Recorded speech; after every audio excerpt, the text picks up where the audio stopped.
यीशु को मरे हुओं में से जिलाया तुम में बसा हुआ है, तो जिसने मसीह के मरे हुओं में से जिलाया वो तुम्हारी नश्वर देहों को भी अपने आत्मा के द्वारा जो तुम में बसा हुआ है जिलाएगा।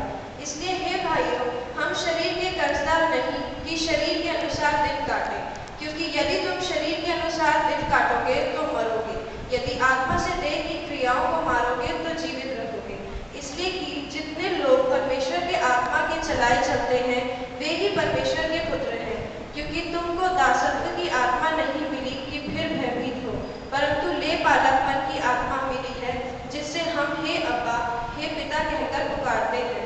आत्मा आप ही हमारी आत्मा के साथ गवाही देता है कि हम परमेश्वर की संतान हैं, और यदि संतान है तो वारिस भी, वरन परमेश्वर के वारिस और मसीह के संगी वारिस हैं, कि जब हम उसके साथ दुख उठाएं तो उसके साथ महिमा भी पाएं।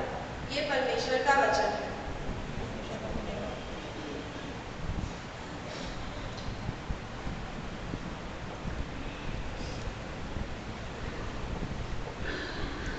हम पढ़ेंगे दूसरा इतिहास उसका 7वां बाब जिसके 11 से 16 आयत तक।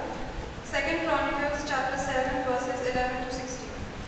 यो सुलेमान यहोवा के भवन और राजभवन को बना चुका, और यहोवा के भवन में और अपने भवन में जो कुछ उसने बनाना चाहा उसमें उसका मनोरथ पूरा हुआ। तब यहोवा ने रात में उसको दर्शन देकर उससे कहा, मैंने तेरी प्रार्थना सुनी और इस स्थान को यज्ञ के भवन के लिए अपनाया है। यदि मैं आकाश को ऐसा बंद करूं कि वर्षा न हो, वह टिड्डियों को देश उजाड़ने की आज्ञा दूं, वह अपनी प्रजा में मरी फैलाऊं, तब यदि मेरी प्रजा के लोग जो मेरे कहलाते हैं दीन होकर प्रार्थना करें और मेरे दर्शन के खोजी होकर अपनी पूरी चाल से फिरें, तो मैं स्वर्ग में से सुनकर उनका पाप क्षमा करूँगा और उनके देश को ज्यों का त्यों कर दूँगा। अब से जो प्रार्थना इस स्थान में की जाएगी उस पर मेरी आंखें खुली और मेरे कान लगे रहेंगे। और अब मैंने इस भवन को अपना